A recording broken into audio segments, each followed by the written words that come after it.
मूल चंद्रपूर मार्गावर शुक्रवारी सायंकाळच्या सुमारास वाघोबाचा थरारक प्रसंग प्रवाशांसमोर आला आहे.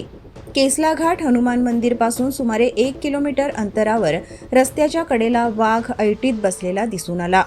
सायंकाळी 4:30 ते 5च्या सुमारास घडलेल्या या प्रकारामुळे प्रवाशांमध्ये भीतीचे वातावरण निर्माण झाले. प्रत्यक्षदर्शींच्या माहितीनुसार वाघ तब्बल अर्धा तास शांतपणे परिसर निरखत बसला होता. अनेकांनी हा क्षण मोबाईल कॅमेऱ्यात कैद केला.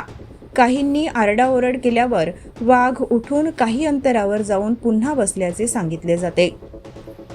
दरम्यान वाघ पाहण्यासाठी मोठ्या संख्येने वाहने थांबल्याने मार्गावर वाहतूक कोंडी निर्माण झाली. याच परिसरात काही महिन्यांपूर्वी वाघिणीच्या हल्ल्यात एका दुचाकीस्वाराला दुखापत झाली होती. त्यामुळे पुन्हा वाघाचे दर्शन झाल्याने नागरिकांमध्ये धाकधूक वाढली आहे. विशेषतः संध्याकाळी या मार्गाने प्रवास करताना खबरदारी घेण्याचे आवाहन करण्यात येत आहे.